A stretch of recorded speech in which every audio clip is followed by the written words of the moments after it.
Hello everyone, welcome back to my channel Friends Classes. So students, this is the lecture number 2 of electrostatics. Last class में हमने charges के बारे में कुछ discussion किया था. So those students who have not watched the last video, then please do watch that video first, then come to this video. And before moving on to today's class, let's have a brief discussion and a quick revision of last class. Last class में हमने charges के बारे में discuss किया था, जिसमें हमने क्या देखा था कि चार्ज को हम स्मॉल क्यू और कैपिटल क्यू से डिनोट करते हैं. There are two types of charges. Franklin and Dufay ने बताया था दो टाइप के चार्जेस के बारे में, positive and negative charge. Like charges always repel each other and unlike charges always attract each other. And like charges may also attract each other only when one charge is very much greater than another charge. इसके साथ साथ हमने कुछ properties देखी थी charge की कि charge additive होते हैं, नेचर में कंजर्व्ड होते हैं, इनवेरिएंट होते हैं, क्वांटाइज्ड होते हैं. अब हम बात करेंगे कुलम्स लॉ के बारे में. And before moving on to Coulomb's law, एक डेफिनेशन देखते हैं हम लोग. Point charge. पॉइंट चार्ज क्या होता है? पॉइंट नाम से क्लियर है. जैसे पॉइंट हम बनाते नहीं, इसी को हम बोल रहे हैं पॉइंट. पॉइंट किसको बोलेंगे हम? अगर साइज जो है किसी भी चीज का, वो साइज बहुत छोटा हो कंपैरेटिवली जितना वो डिस्टेंस ट्रेवल कर रहा है. दैट मीन्स अगर कोई चार्ज बॉडी है and if the size of charge body is very small in comparison to distance between them. Suppose दो बॉडीज है हमारे पास, इनको मैं पॉइंट चार्जेस कब कहूंगी? दो चार्जेस हैं, मुझे नहीं पता ये पॉइंट चार्जेस हैं या नहीं है, तो मैं इनको कब कहूंगी पॉइंट चार्जेस? जब इनका जो साइज होगा, लाइक R1 और R2, इनका जो साइज होगा वो बहुत कम होगा comparative to distance between them. That means R is very very very less than B. तो वो क्या कहलाएगा? Point charge. ठीक हो गया, कुछ बहुत बड़ी चीज नहीं है. पॉइंट चार्ज क्या होगा? If the size of the charge is very much smaller than the distance between them, तो उसे हम बोलेंगे पॉइंट चार्ज. ठीक है. अब Coulomb's law. Coulomb's law applicable होगा only to the static point charge, यानी कि पॉइंट चार्ज प्लस वो पॉइंट चार्ज कैसे हो? रेस्ट में, स्टैटिक कंडीशन में. जैसे मैंने आपको बताया ही था कि electrostatics means study of charge, electro means charge और स्टैटिक्स मींस रेस्ट. तो study of charge at rest, तो हम पूरे चैप्टर में इसमें क्या देखेंगे? चार्जेस के बारे में ही देखेंगे, बट वो चार्जेस कैसे होंगे? रेस्ट में. ठीक हो गया. तो कुलम्स लॉ वैलिड होगा फॉर स्टैटिक पॉइंट चार्जेस. ठीक है. तो अब कुलम्स लॉ क्या कहता है? कुलम्स लॉ कहता है कि हमने दो पॉइंट चार्जेस ले लिए, तो जो फोर्स ऑफ अट्रैक्शन या रिपल्शन होगा, दो चार्जेस हैं, may be both of these have same charge और both of these have opposite charge. तो सेम चार्ज होगा तो इनके बीच में क्या होगा? रिपल्शन. एंड अपोजिट चार्ज होगा तो इनमें क्या होगा? अट्रैक्शन. तो कुलम्स लॉ क्या बोलता है कि जो फोर्स ऑफ अट्रैक्शन या फिर रिपल्शन होगा इन दोनों चार्जेस के बीच में, that is directly proportional to the product of charges and is inversely proportional to square of distance between them. So as per Coulomb's law, F is directly proportional to product of charges, that is Q1 and Q2, and inversely proportional to square of distance between them, that is F is inversely proportional to R square. So Coulomb's law is F is directly proportional to Q1 Q2 upon R square. ये कुछ देखा देखा सा लग रहा है? F is directly proportional to Q1 Q2 upon R square. हमने gravitational law देखा था, universal gravitational constant, universal Newton's law of gravitation. वो क्या था? F is directly proportional to m1 m2 upon r square. और ये क्या है? F is directly proportional to q1 q2 upon r square. उसमें हम मासेस की बात करते थे, इसमें हम चार्जेस की बात कर रहे हैं. First point. सेकेंड पॉइंट, ये फोर्स हमेशा अट्रैक्टिव था. दो masses always attract each other, each and every body always attracts another body. ये हमने देखा था न्यूटन्स लॉ ऑफ ग्रेविटेशन में, है ना. तो F is directly proportional to m1 m2 upon r square and this force is always attractive. जबकि Coulomb's law में जो फोर्स होगा वो अट्रैक्टिव भी हो सकता है, रिपल्सिव भी हो सकता है, depending upon the sign of charge. ठीक हो गया. तो कुलम्स लॉ क्या बोलता है? This is the gravitation electrical analog of gravitational law. ठीक है. अब इसको अगर मैं, हमको पता है जब जब हम लोग डायरेक्टली प्रोपोर्शनल का साइन हटाते हैं तो कांस्टेंट और इज इक्वल टू लगाते हैं. तो मैंने भी यहाँ पर एक कांस्टेंट और इज इक्वल टू लगा दिया. F is equal to k q1 q2 upon r square. So this is the another form of Coulomb's law. ठीक है. अब मैं ये चीज इरेज कर रही हूँ. चाहो तो नोट डाउन कर सकते हो, चाहो तो स्क्रीनशॉट ले सकते हो. So F is directly proportional to k q1 q2 upon r square, where k is constant. कौन सा कांस्टेंट होगा? Electrostatic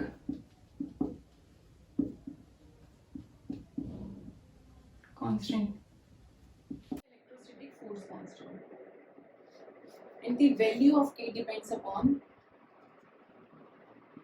value of K depends on nature of medium and system of units. K की जो value होगी वो दो चीजों पे डिपेंड करेगी, किस मीडियम में हमने रखे हैं चार्जेस को, and charges are placed different medium, जैसे सपोज वाटर में रखा है या वैक्यूम में रखा है या एयर में रखा है, उसके अकॉर्डिंग फोर्स की वैल्यू चेंज होती जाएगी, बिकॉज K डिपेंड कर रहा है upon nature of medium and system of units. ठीक हो गया। ऑल्सो K को जो हम लिखते हैं वो क्या लिखते हैं, K is equal to 1/4πε0। K की वैल्यू क्या होती है 1/4πε0, ये तो क्या expression, and value is 9 × 10⁹ unit newton metre square per coulomb square. ठीक है, तो K की वैल्यू क्या होगी 9 × 10⁹ newton metre square per coulomb square, and expression क्या होगा 1/4πε0, where ε0 is electrical permittivity in vacuum, electrical permittivity in vacuum.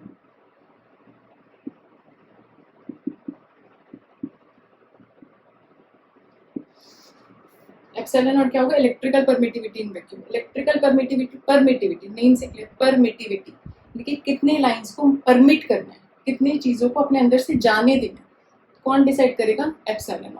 ये क्या है वैक्यूम में। आगे हम देखेंगे किसी मीडियम में रखा होगा तो एप्सिलॉन को एप्सिलॉन नॉट ना कहके एप्सिलॉन कहेंगे।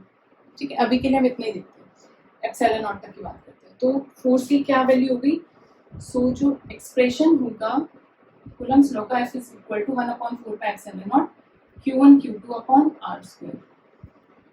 ये हो गया कूलम्स लॉ, वेयर 1/4πε0 क्या होगा electrostatic force constant, the value of K depends upon nature of medium system of unit, and value is 9 × 10⁹ epsilon is electrical permittivity in vacuum, और एप्सिलॉन की भी वैल्यू होती है। एप्सिलॉन की क्या वैल्यू होती है 8.85 × 10⁻12 यूनिट हम निकाल लेंगे यहाँ से, क्या होगी न्यूटन कूलम स्क्वायर पर newton metre square, coulomb square पर न्यूटन मीटर स्क्वायर। ठीक हो गया। ये तो हो गया हमारे पास एक्सप्रेशन कूलम्स लॉ का, जिसमें हमारे पास टू चार्जेस होते हैं, they are separated by distance r, and ये हमारे पास उसकी वैल्यू है, राइट। नेक्स्ट टॉपिक होगा equilibrium problems of 3 point charges. इसमें देखो क्या है, हमारे पास दो चार्जेस हैं से Q and 4Q which are placed at a distance d। ये इंपॉर्टेंट टॉपिक है, मोस्टली आपके कॉम्पिटिटिव एग्जाम में क्वेश्चन मिलते ही मिलते हैं, तो ध्यान से देखना। क्या है कि हमने दो चार्जेस लिए Q and 4Q placed at a distance d, and the question is where should a third charge be placed so that it remains in an equilibrium। अब हमें थर्ड चार्ज प्लेस करना है so that जो third charge होगा वो equilibrium में होना चाहिए। ठीक हो गया। अब मेरे दिमाग में आएगा कि थर्ड चार्ज में ही कहीं मैं प्लेस करूँगा ना, लाइन ऑफ फोर्स पे, यानी कि सेम लाइन ऑफ एक्शन पे थर्ड चार्ज को हमने प्लेस करना है, तो या तो मैं यहाँ कर सकती हूँ, या तो मैं यहाँ कर सकती हूँ, या तो मैं यहाँ कर सकती हूँ। यही पोजीशन होगी, या तो फर्स्ट, या तो सेकंड, एंड या फिर थर्ड। इन तीनों में से एक जगह हम पॉइंट चार्ज को प्लेस करेंगे। सो मैंने क्या करा, फर्स्ट पोजीशन पर रखा, लेट से capital Q be the charge, है ना। तो अब उस चार्ज को मैंने कहाँ पर प्लेस किया, इस फर्स्ट पोजीशन पर प्लेस किया। अब मैं क्या देखूंगी, अब इस पर मैं फोर्सेस की डायरेक्शन देखूंगी। कैपिटल Q और स्मॉल q दोनों पॉजिटिव है, यानी कि कैसा फोर्स लगेगा इस पर, रिपल्सिव। तो रिपल्सिव होने की वजह से फोर्स कहाँ जाएगा, दूर जाएगा इससे, तो ये हो जाएगा F1। ठीक है। सेकंड देखो +4Q एंड +Q, ये भी फोर्स कैसा होगा, रिपल्सिव, यानी कि F2 की ये डायरेक्शन हो जाएगी, यानी कि नेट फोर्स की कुछ ना कुछ डायरेक्शन होगी। वो इक्विलिब्रियम में तो नहीं आ रहा, इक्विलिब्रियम कंडीशन यानी कि बैलेंस कंडीशन, एक फोर्स इधर लग रहा है तो दूसरा फोर्स इधर, एक इधर इधर। ठीक है, तो मतलब ये फर्स्ट पोजीशन तो नहीं हो सकती, यानी कि यहाँ पर तो हम चार्ज को प्लेस नहीं कर सकते। फिर मैंने सोचा कि चलो थर्ड पे ट्राई करती हूँ, तो मैंने यहाँ पर Q को प्लेस किया। फिर +Q and +Q, repulsive, repulsive यानी कि दूर जाता है किसी से, रिपल्सिव यानी कि दूर जाना, रिपल्शन, दूर जा रहा है, और +4Q भी रिपल्सिव, तो यहाँ पर तो नेट फोर्स की डायरेक्शन इस बार क्या हो जाएगी इधर, यानी कि ये पोजीशन भी नहीं होगी। तो फिर मैंने सोचा कि चलो इन दोनों के बीच में सेकंड पोजीशन पर लेट से कैपिटल Q रख कर देखती हूँ। अब फर्स्ट से दोनों कैसा है, रिपल्सिव फोर्स, ये भी पॉजिटिव ये भी पॉजिटिव, फोर्स कैसा होगा रिपल्सिव, तो क्या डायरेक्शन हो जाएगी, दूर, ये वाली डायरेक्शन हो जाएगी फोर्स की, से F1। ठीक है, ये कैपिटल Q ये +4Q। अगेन दोनों रिपल्सिव फोर्स हैं, यानी कि दोनों पॉजिटिव चार्ज है, फोर्स कैसे लगेगा इनमें, रिपल्सिव, तो डायरेक्शन क्या हो जाएगी, दूर हो जाएगी इसकी। हमको थर्ड चार्ज इक्विलिब्रियम में रखना है ना, ध्यान रखना, सो that it remains in equilibrium, यानी कि थर्ड चार्ज को इक्विलिब्रियम में रखना है। इसलिए हमने क्या किया, थर्ड चार्ज पर फोर्स निकाला। अगर पूरे सिस्टम को इक्विलिब्रियम में रखना होता तो हम इनमें से किसी भी चार्ज पर लगाकर देख लेते फोर्स, ठीक है, वो अभी हम आगे देखेंगे। पहले के लिए, अभी के लिए सिर्फ इतना देखते हैं कि हमारे पास दो चार्जेस हैं which are placed at a distance d, and where should a third charge be placed so that third charge remains in equilibrium. तो थर्ड चार्ज कहाँ पर रहेगा, in between both of these charges. तो मैं इस पर force निकालूंगी। Force का फॉर्मूला मुझे पता है, क्या था, कि Q1 Q2 upon r square. अब यही फॉर्मूला मैं लगाऊंगी यहाँ पर, बस कुछ भी नहीं है। अब फॉर्मूला लगाने से पहले मैंने क्या मान लिया, स्मॉल क्यू और कैपिटल क्यू के बीच का डिस्टेंस x है, तो कैपिटल क्यू और 4q के बीच का डिस्टेंस क्या हो जाएगा, d माइनस एक्स। ये कंप्लीट d है, इन दोनों के बीच का डिस्टेंस x है, तो ये क्या हो जाएगा, d माइनस एक्स। क्लियर हो गया इतना, कुछ डाउट तो नहीं है ना? अगर कुछ डाउट है तो एक बार पहले से स्टार्टिंग से देख लो वीडियो। अब इक्विलिब्रियम में थर्ड चार्ज को इक्विलिब्रियम में रखना है, so F1 is equal to F2। Equilibrium condition या बैलेंस कंडीशन कब होगी, जब दोनों फोर्सेज इक्वल होंगे। तो इक्वल कर दिया, F1 is equal to F2। F1 क्या है, force between small Q and capital Q, तो क्या होगा, K Q into capital Q upon distance between them, that is x square, ठीक है। फिर F2 क्या है, force between capital Q and plus 4q, तो इसका फोर्स क्या होगा, K 4q into capital Q upon d minus x का होल स्क्वायर। ठीक हो गया। अब क्या बचा मेरे पास, यहां से ये चीज कैंसिल हो गई, 1 upon x square is equal to 4 upon d minus x का होल स्क्वायर। ठीक है, थोड़ा सा मार्कर आज खराब चल रहा है, थोड़ा सा कॉम्प्रोमाइज कर लो आज के लिए। 1 upon x square is equal to 4d minus x का होल स्क्वायर। अब मैंने स्क्वायर रूट ले लिया, इतना तो मैथ्स आता है, स्क्वायर रूट ले लिया तो यहाँ से हर जगह से स्क्वायर कैंसिल, तो क्या बचेगा, 1 upon x is equal to 2 upon d minus x, then cross multiply, तो एक्स की वैल्यू क्या आ गई, d अपॉन 3। एक्स की वैल्यू d अपॉन 3 आ गई, दैट मीन्स जो थर्ड चार्ज है वो d अपॉन 3 डिस्टेंस दूर है किससे, फर्स्ट चार्ज से, and d minus d upon 3 यानी कि again d minus 2d upon 3 is from 4q charge. Clear हो गया। एक बार जल्दी से दोबारा देखो, दो चार्जेस हैं सेम साइन के, plus q and plus 4q, तो थर्ड चार्ज को हम कहाँ रखेंगे, इन बिटवीन द चार्ज से capital Q placed at a distance x from small q and d minus x from 4q। अब थर्ड चार्ज को इक्विलिब्रियम में रखना, इसलिए थर्ड चार्ज पे लगने वाले फोर्स दोनों क्या होंगे, equal, that means F1 is equal to F2। F का फॉर्मूला मुझे पता है, by Coulomb's law, Q1 Q2 upon r square, मैंने यहाँ पर वो फोर्स का फॉर्मूला लगा दिया, कैंसिल आउट कर दिया और ये डिस्टेंस आ गया। ठीक हो गया। अब मैं क्या कर रही हूँ,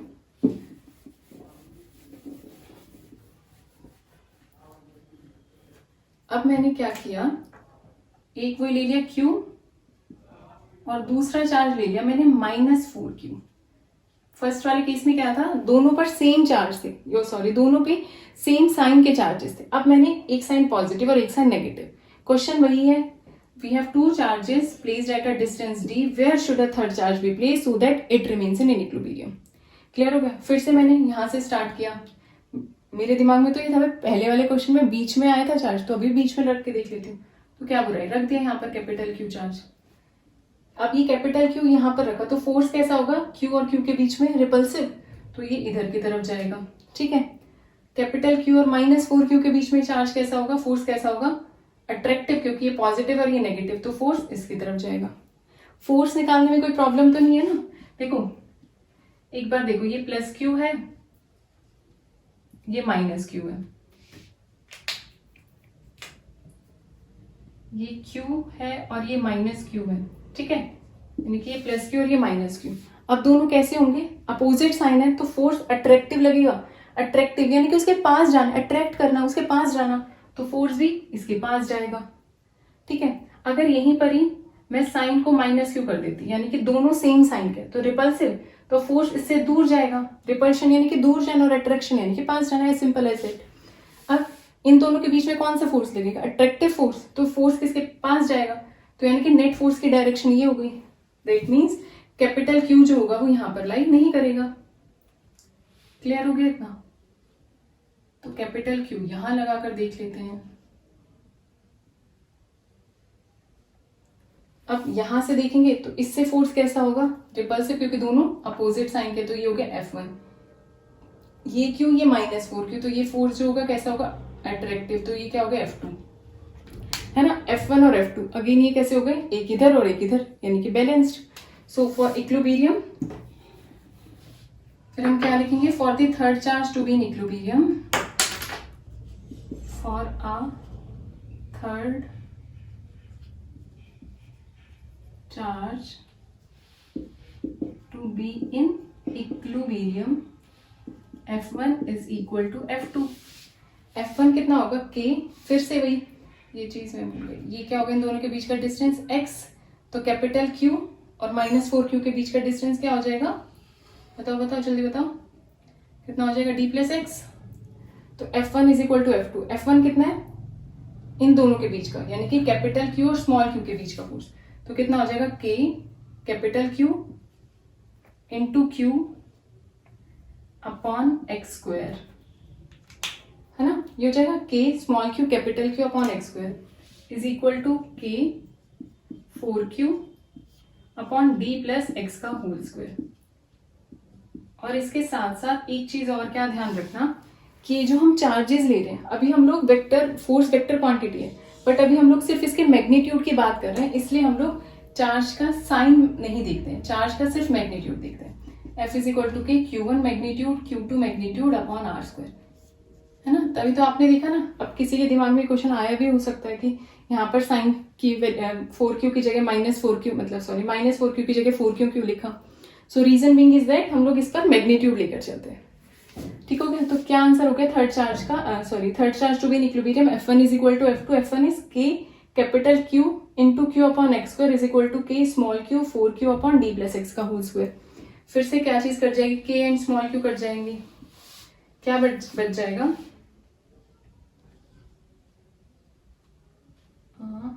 यहाँ पर भी तो Q आएगा ना, Q से Q भी कैंसिल, तो फिर से क्या बचेगा 1 upon x square is equal to 4 upon d plus x का whole square. Taking square root on both side, अपने आप कैलकुलेशन करके देखो भाई, 2 अपॉन d प्लस एक्स, तो d plus x is equal to 2x and x is equal to d। Clear हो गया, confuse तो नहीं हो रहे हो ना। थर्ड चार्ज को हम कहाँ रखेंगे, जब अपोजिट साइन होगा तो outside that line of force. अभी इसके बाद मैं आपको एक ट्रिक भी बताने वाली हूँ, ठीक हो गया। थर्ड चार्ज को इक्विलिब्रियम हमने बाहर की तरफ फोर्स रखा, F1 की डायरेक्शन क्या होगी, दोनों साइन क्या है पॉजिटिव, इसलिए F1 रिपल्सिव उधर की तरफ जाएगा, F2 अट्रैक्टिव इधर की तरफ जाएगा, इसलिए क्या हो गया दोनों फोर्सेज इक्विलिब्रियम, यानी कि F1 is equal to F2। फिर हमने कूलम्स लॉ से फोर्स का फॉर्मूला लगा दिया, ये आंसर आ गया। नोट कर लो, नोट करना चाहो तो। इसके बाद आप लिखो जो हमने इन दोनों क्वेश्चन से नोट किया वही चीज हम लिख रहे हैं, क्या कि if Q1 and Q2 have same sign, Q1 and Q2 have same sign, either positive और नेगेटिव, सेम साइन होना चाहिए, देन जो थर्ड चार्ज होगा वो कहां पर होगा, the third charge be placed in between the charges।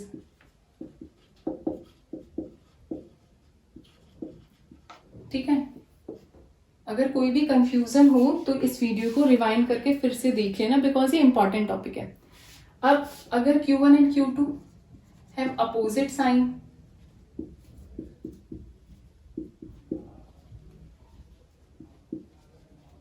Then third charge be placed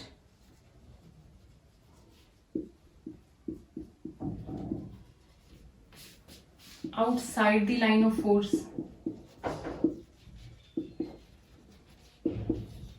also outside the line of force। तो दो चीजें होंगी, एक सपोज ये Q1 है, ये Q2 है, यहाँ भी आ सकता है थर्ड चार्ज और यहाँ भी आ सकता है, तो थर्ड चार्ज कहाँ आएगा, आउटसाइड तो आएगा, साथ साथ में किसके पास आएगा, with small value of charge, with small value of charge।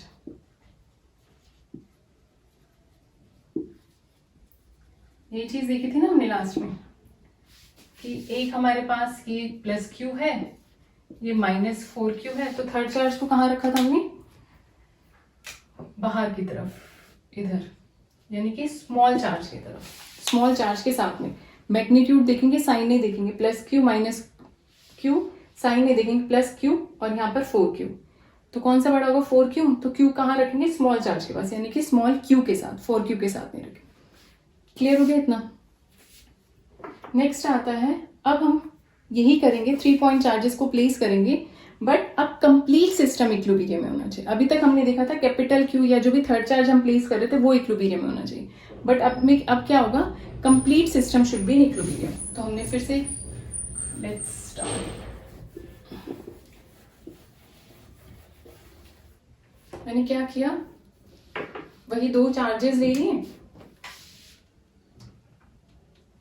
Q and से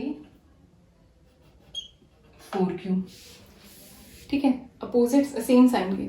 सो थर्ड चार्ज को कहाँ रखेंगे, where should a third charge be placed so that system remains in equilibrium. Question क्या होगा, where should a third charge be placed so that system remains in equilibrium. और complete system जो होना चाहिए equilibrium में होना चाहिए, फर्स्ट। सेकेंड पॉइंट क्या होगा, वैल्यू ऑफ थर्ड चार्ज, क्या वैल्यू होगी थर्ड चार्ज की। And fourth is third is sine, क्या होगा थर्ड चार्ज का।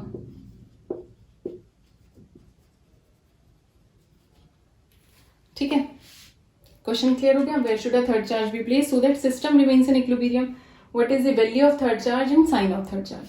अब ये देखो दोनों चार्जेस कैसे हैं, सेम साइन के, सो जो थर्ड चार्ज रहेगा वो कहाँ आएगा, इन दोनों चार्जेस के बीच में। ये वही मैंने डी डिस्टेंस मान ली, इसको x और इसको d माइनस एक्स। क्लियर हो इतना। अब हमको क्या चाहिए, साइन देखना है थर्ड चार्ज का, साइन कैसा होना चाहिए।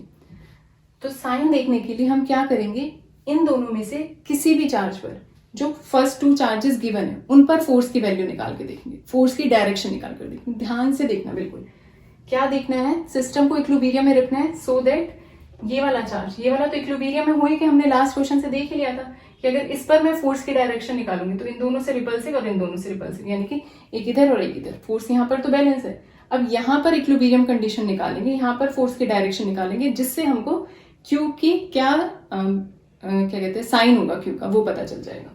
तो क्यू से क्यू और क्यू के बीच में कैसा फोर्स रहेगा, रिपल्सिव, तो ये किसकी डायरेक्शन हो जाएगी, यहाँ से इस फोर्स की डायरेक्शन। और क्यू 4Q से कैसा होगा, इससे ये डायरेक्शन, यानी कि नेट फोर्स की डायरेक्शन कुछ ना कुछ आ रही है ना, नेट फोर्स की कुछ ना कुछ डायरेक्शन आ रही है। कैपिटल क्यू और स्मॉल क्यू दोनों कैसे फोर्स होंगे, इसमें कैसा फोर्स लगेगा, रिपल्सिव फोर्स, तो डायरेक्शन फोर्स की इस साइड। ठीक है, अब क्यू और 4Q के बीच में देखेंगे तो इसमें भी फोर्स की डायरेक्शन इस साइड, यानी कि नेट फोर्स की डायरेक्शन इस साइड आ रही है, इक्विलिब्रियम में नहीं आ रहा। तो मैंने क्या किया, इधर माइनस क्यू चार्ज रखकर देख लिया, माइनस रखूंगी तो मैं क्या होगा, इन दोनों के बीच में जो फोर्स होगा उसकी डायरेक्शन ये वाली, और स्मॉल क्यू और कैपिटल क्यू के बीच में जो फोर्स होगा अट्रैक्टिव, इसकी डायरेक्शन ये वाली, यानी कि नेट फोर्स जो होगा वो कैसा फोर्स रहेगा, बैलेंस्ड। इससे हमको क्या पता चल गया, साइन थर्ड चार्ज का कैसा होगा, नेगेटिव। अब वैल्यू निकालते हैं थर्ड चार्ज की। थर्ड चार्ज की वैल्यू निकालने के लिए हमने क्या किया, किसी भी चार्ज पर फोर्स निकाल लिया। कैसे, इस पर मैं फोर्स निकाल रही हूँ इन दोनों की वजह से, तो क्या होगा इस पर force, K small q capital Q upon x square, K small q capital Q upon x square. और यहाँ पर फोर्स क्या होगा, इसकी तरफ से के स्मॉल क्यू 4Q अपॉन में D square, small Q 4Q upon D square. Clear हो गया, सॉरी यहाँ पर इक्वल टू क्लियर हो गया इतना, क्योंकि एक फोर्स इधर की तरफ एक फोर्स इधर की तरफ, तो फोर्सेस क्या हो गए, बैलेंस्ड हो गए, यानी कि इक्विलिब्रियम में दोनों को इक्वल रख दिया। अब के से K again cancel, small q से स्मॉल क्यू अगेन कैंसिल, फिर क्या बचा हमारे पास, Q upon x square is equal to 4Q upon D square, यही बचा। अब यहां से हम Q की वैल्यू निकाल लेते हैं, कैपिटल Q की वैल्यू। अब कैपिटल Q की वैल्यू निकालने से पहले हमको D या X की एक वैल्यू पता होनी चाहिए, वो निकालते हैं। वो कैसे निकालते हैं हम लोग, इसको हमने यहीं पर रख दिया अभी, फर्स्ट क्वेश्चन इक्वेशन वाले। अब क्या निकालेंगे हम लोग, स्मॉल क्यू पर फोर्स की वैल्यू। कंफ्यूज तो नहीं हो रहा ना बेटा, इंपॉर्टेंट है, थोड़ा सा ध्यान से देखना। अब जो हमने लास्ट क्लास में करा था, लास्ट प्रॉब्लम में करा था, देखो क्या करो आप, सबसे पहले फर्स्ट पॉइंट आपको क्या निकालना है, थर्ड चार्ज की वैल्यू, साइन, और सो that system remains in equilibrium. तो फर्स्ट चीज आप क्या निकालो, साइन निकालो थर्ड चार्ज का। फिर उसके बाद क्या करो, ये निकालने से पहले चाहो तो जो हमने लास्ट क्वेश्चन में करा था वही कर दो।